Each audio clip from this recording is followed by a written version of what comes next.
I've heard you before answering the question about why the infinite consciousness is limiting himself or her to the finite mind. And if I recall it correctly, you answered something like that. It's as an act of creation, like a woman is giving birth to a child. And I'm still struggling with that. Somehow it seems so pointless to me why infinite consciousness is doing this and what the whole purpose is. So I was wondering why, for instance, is infinite consciousness not limiting himself to a realized person? That would save us a lot of trouble and put you out of work, probably. But because in order to assume the form of the finite mind, infinite consciousness has to overlook the knowing of its own being. It has to forget itself.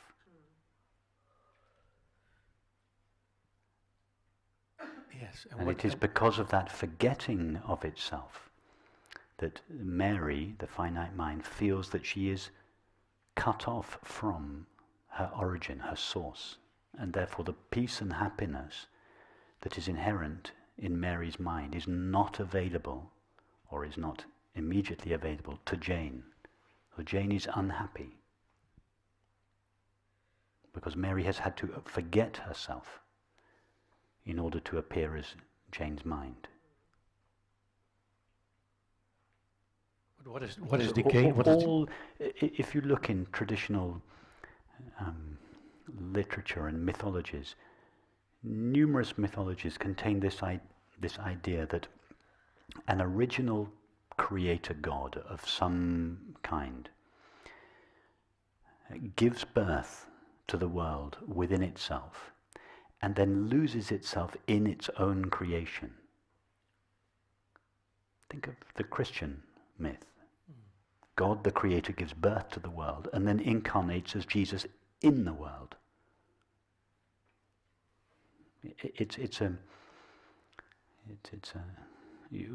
We see this over and over and over again in mythology. This the creature losing itself in its own creation,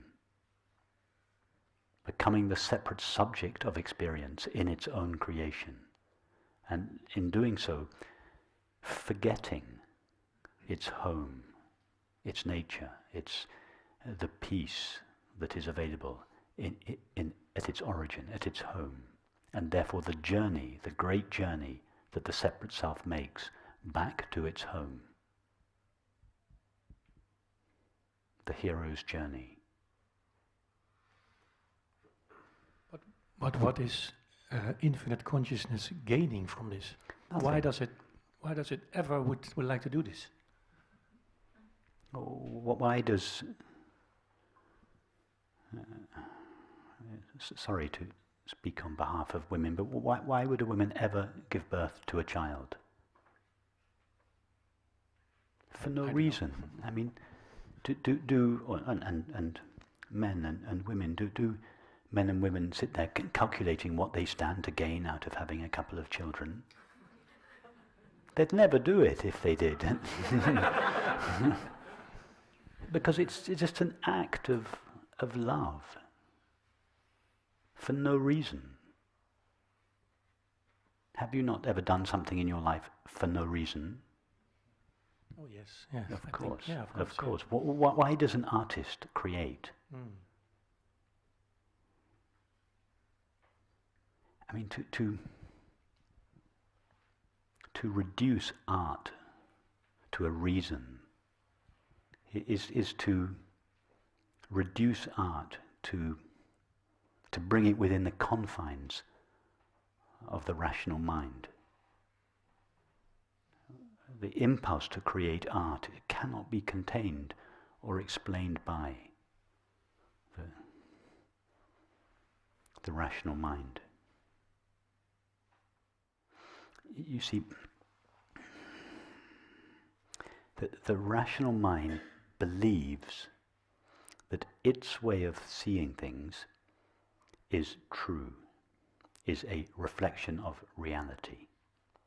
So the rational mind thinks in terms of cause and effects. Why A because of B, why B because of C. That's the way the mind sees reality. And it presumes that cause and effect is true of reality. It doesn't realize that it's just the way it perceives.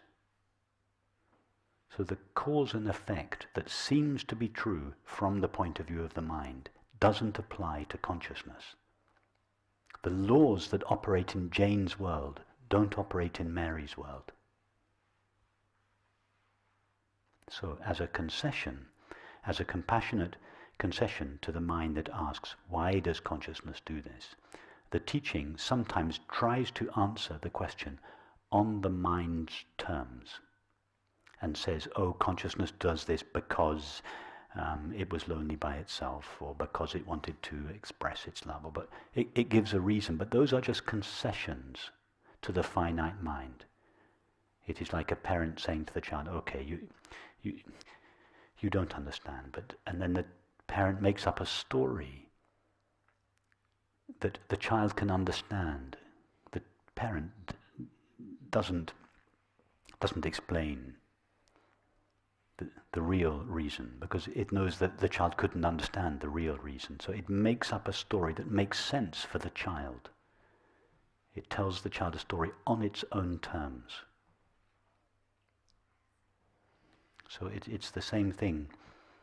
The finite mind thinks in terms of cause and effect.